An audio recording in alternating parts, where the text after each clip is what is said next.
Mais couper des arbres, là, mais pendant que vous êtes là, on vous doser un peu. Avec l'aide du simulateur, on s'en vient pratiquer ces deux techniques-là.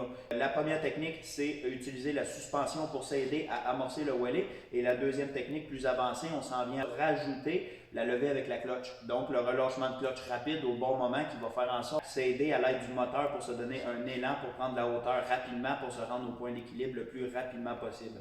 Donc, ces deux techniques-là, la suspension plus la clutch, les deux ensemble, quand on maîtrise bien puis on a un bon feeling justement de la bonne hauteur du point d'équilibre, on vient en sorte de lever rapidement, efficacement et en toute sécurité. Mais pour ça, on vient toujours apprendre la base avant de pratiquer les techniques avancées. Donc, si on maîtrise très bien la base, on va pouvoir se permettre de vraiment bien maîtriser les techniques plus avancées. Avec le temps, on s'en vient justement qu'à moins utiliser la technique de base qui est de pomper la suspension. Puis on s'en vient beaucoup plus habile et efficace avec la levée avec la clutch. La levée avec la clutch, moi je le recommande fortement par rapport à ce que c'est la méthode qui va te permettre de moins bouger possible sur la moto. Je te donne un exemple. Si tu pompes trop la moto, ben, tu t'en viens justement créer beaucoup de mouvements qui font en sorte que quand tu vas commencer à lever, ça se peut que tu t'ailles d'un côté ou de l'autre, de gauche à droite, puis que tu perdes l'équilibre à la suite. Donc, c'est pour ça que j'aime beaucoup utiliser la clutch. On va avoir beaucoup moins de mouvement, beaucoup moins de déplacement, beaucoup moins d'efforts pour amorcer son wheelie. Mais bien entendu, il faut maîtriser la technique de base avec la suspension pour ensuite maîtriser la technique avancée avec la clutch. La technique avancée avec la clutch, tu vas avoir besoin de ton transfert de poids vers l'arrière. Donc, tu vas faire la demi-étape de la technique de la suspension du transfert de poids. Donc, tu n'auras pas besoin de venir écraser ta suspension d'en avant pour venir commencer à faire ton wheelie, mais tu vas avoir besoin de tirer vers l'arrière. Donc, tu dois avoir développé justement cette espèce de feeling-là, puis développer ta propre façon de le tirer. Donc, plus tu le pratiques, plus tu le développes, plus il va être efficace. Donc, si tu t'en viens mettre justement ton coup de clutch au bon moment, avec ta bonne technique de tirage, tu vas lever, peu importe n'importe quel bike, autrement dit, grâce à cette technique-là. Donc, le simulateur, on s'en vient travailler ces deux techniques-là jusqu'à bout de les maîtriser sans y réfléchir. Donc, ça devient vraiment instantané, comme un instinct, pouf, que tu le fasses là, sans y réfléchir. Comme ça, il va être efficace et puis en toute sécurité. À l'aide du simulateur, qu'est-ce qui est le fun de travailler le pompage de suspension? On veut vraiment, ce qu'on veut faire en sorte, c'est venir utiliser la suspension, décoller la roue d'en avant pour ensuite s'aider à l'aide du gaz à prendre notre hauteur puis découvrir notre point d'équilibre. Donc, première étape, position droite, dos bien droit, on s'en vient transférer notre poids, on le transfère dans nos bras, qui s'en vient tout le transférer dans le volant et qui pousse la suspension en avant à s'écraser. Deuxième étape, ça va remonter la suspension. Ensuite de l'avoir écrasée, elle va remonter. À ce moment-là, moi, je m'en viens remonter mon haut de corps pour transférer mon poids vers l'arrière, faire en sorte que le devant devienne léger et que le derrière ait du poids pour que de un, mon pneu ait de la traction et puis aider à atteindre rapidement mon point d'équilibre. Un coup que j'ai transféré mon haut de corps, c'est là que je m'en viens synchroniser mon snap de gaz et mon tirage en même temps. Donc, on écrase, au moment de la remontée, on s'en vient s'alléger, on snap, on tire. Tout ça un peu en même temps dans une formule qu'il faut justement se créer et pratiquer pour qu'ensuite on le fasse instantanément sur commande. Donc, il y a vraiment la technique de base que tu vas lever n'importe quel bike avec celle-là. Par rapport à ce qu'il y a des bikes que tu n'as pas le choix de pomper ta suspension parce que tu n'as pas assez de moteur pour t'aider à lever au gaz. Un bike qui lève au gaz, c'est plus facile. Tu fais une tordre de la poignée, ça lève. Ben, un bike qui ne lève pas au gaz, exemple un CRF 125, tu vas avoir besoin justement d'utiliser la technique de pomper la suspension pour aller chercher rapidement ton point d'équilibre. Tu n'y arriveras pas juste avec l'aide du gaz. Il va absolument falloir que tu viennes pomper la suspension pour snapper ton gaz en même temps, que tu amorces toutes ces techniques-là ensemble pour arriver à faire ton wheelie. C'est toujours bon de maîtriser les techniques de base pour ensuite pratiquer les techniques avancées. Deuxième technique, lever avec la clutch. Utiliser la clutch va faire en sorte d'avoir moins de mouvement par rapport à ce que quand j'utilise pas la clutch, j'ai besoin de transférer mon poids vers l'avant pour faire en sorte d'utiliser la suspension qu'elle écrase, puis au moment de la remontée, je transfère mon poids. Avec la technique de la clutch, j'ai simplement besoin de faire la demi-recette. Donc, de tirer et snapper ma clutch en même temps. Ça va faire en sorte d'avoir une aide moteur qui va m'aider à lever mon wheelie, puis moi, être plus stable au niveau de ma position. Ben, ce qu'on veut, c'est pas un relâchement progressif lentement de la clutch. On veut créer un coup de clutch. On veut créer un relâchement rapide pour avoir une levée qui est vraiment très agressive rapidement au point d'équilibre. Tu vas justement venir synchroniser ta clutch avec ton snap de gaz, les deux en même temps. Si tu veux légèrement du gaz avant, tu vas l'entendre au son pas mal. Si justement tu donnes trop de gaz, tu lâches trop tard, tu vas entendre un rah-rah, rah-rah. Je vais te le faire le son. Écoute le son d'un bruit de relâchement de clutch.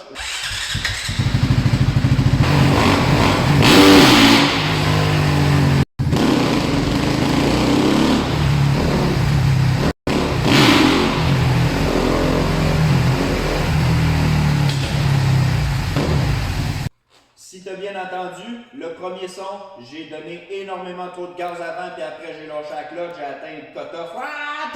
J'ai lâché la clutch ben trop tard, ça donne un coup, ça c'est violent, on ne veut pas ça. On ne veut pas créer ce son-là. Deuxième essai, t'as entendu. J'étais beaucoup trop bas RPM, j'avais pas assez de torque justement à y donner, j'ai trop relâché rapidement, sans lui donner de gaz, il a voulu mourir. Il a voulu mourir au lieu de me donner toute la puissance pour relever. Donc, vraiment, on y va au son. Le troisième son, tu l'as entendu. On a eu un beau relâchement de clutch, le bike a bien levé, tout a été bien dosé, bien synchronisé en même temps, ce qui a fait en sorte d'avoir un beau son et un bon feeling. Donc, démonstration de la levée en pompant la suspension sans clutch. Ensuite, la levée avec la clutch. Essayez de remarquer une différence de mouvement entre les deux. En pompant la suspension, je vais avoir beaucoup de mouvement au haut du corps et en utilisant la clutch, je devrais avoir beaucoup moins de mouvement et en ayant une facilité à lever le bike. Donc, je devrais moins forcer, vous allez me sentir plus à l'aise. Donc, je vous démontre les techniques que je m'en viens pratiquer à l'aide d'un simulateur.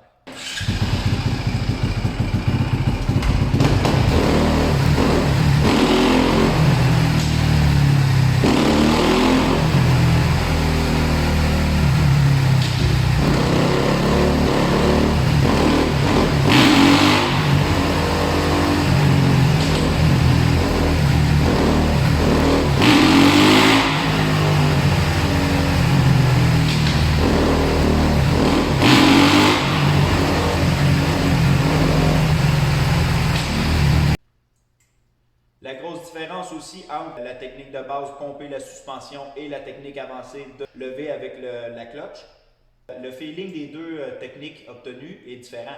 Bien entendu, la technique de pomper la suspension puis tirer, tu vas vraiment ressentir que c'est toi qui tires le bike, donc tu travailles fort pour amener le bike à la hauteur du point d'équilibre. C'est toi qui vas tirer la moto vers le point d'équilibre, tandis qu'avec la technique de la clutch, tu vas ressentir le bicycle te tirer vers le point d'équilibre. Donc, bien exécuté, tu vas vraiment le ressentir, il va te garrocher au point d'équilibre. Donc, il va falloir par la suite que tu viennes gérer ton gaz et ton frein en arrière pour absorber cette levée-là et venir contrôler avec le plus de stabilité possible à l'aide de ton gaz et ton frein en arrière. Le conseil que je m'en viens donner à mes clients à la suite du passage sur le simulateur pour pratiquer la levée en réalité avec leur moto. Le pied sur le frein, lève, freine et prends de la hauteur tranquillement, pas vite, tu vas prendre de la confiance. L'important, c'est d'avoir le pied sur le frein, c'est ce qui va actionner une cellule dans le cerveau qui va te dire « je suis en sécurité, je suis en contrôle ». Un petit peu de gaz, tu lâches ta clutch, tu viens tirer progressivement sur ton guidon. Et puis, ce que j'ai l'habitude aussi de lui montrer, c'est d'avoir le pied sur le frein et d'utiliser le frein pour redescendre. Donc, on lève la moto et on redescend à l'aide du frein en arrière. On s'en vient toujours pratiquer avant de n'avoir besoin. Donc, tu lèves, tu freines, tu lèves, tu freines, tu lèves, tu freines, tu lèves, tu freines. Tu fais ça pendant un après-midi de temps, 3 mois de temps. Tu vas être une machine du levage puis tu vas avoir développé un réflexe de frein en arrière de fou. Pourquoi est-ce que je trouve encore plus utile le simulateur? C'est qu'on s'en vient développer ces réflexes-là d'une autre façon, d'une autre manière. Au niveau du frein en arrière, on s'en vient développer le réflexe en toute sécurité. Donc, pas de risque de chute, pas de risque de se faire peur ou de se démotiver, se décourager. Ça va tout le temps bien ici, il n'y a pas de trouble, tu tombes pas, tout est en sécurité. Puis en plus, je suis tout le temps là à te dire, ton pied sur le frein. C'est important justement de commencer à développer ton réflexe d'utiliser ton frein pour redescendre au lieu d'attendre d'être rendu au dépassement de ton point d'équilibre avant de pratiquer ton frein en arrière. Donc, le meilleur conseil que je peux donner, c'est un coup qui commence à lever, appuie sur ton frein. Que tu lèves de 1 pouce, appuie sur le frein. L'important, c'est que tu développes ton réflexe d'appuyer sur le frein au moment de la redescente. Le jour où est-ce que ça va arriver, justement, tu ne vas pas t'en attendre, tu vas dépasser ton point d'équilibre, puis je te garantis que tu t'en attendras pas. Ton pied va automatiquement appuyer sur le frein si tu as pratiqué, justement, la redescente avec ton frein avant ça. Il faut toujours pratiquer avant de n'avoir besoin. C'est pour ça qu'on pratique avant de se rendre sur le sujet. Donc, je pense que ça fait pas mal le tour de la levée. J'espère que vous avez apprécié ce tuto. Si vous avez des questions plus approfondies ou n'hésitez pas en commentaire. Si ce n'est pas déjà fait, abonne-toi à ma page pour plus de contenu de ce style. N'oublie pas, wallet, frein, le pied tout le temps sur le frein. N'oublie pas, le pied sur le frein. Wallet, frein, le pied sur le frein.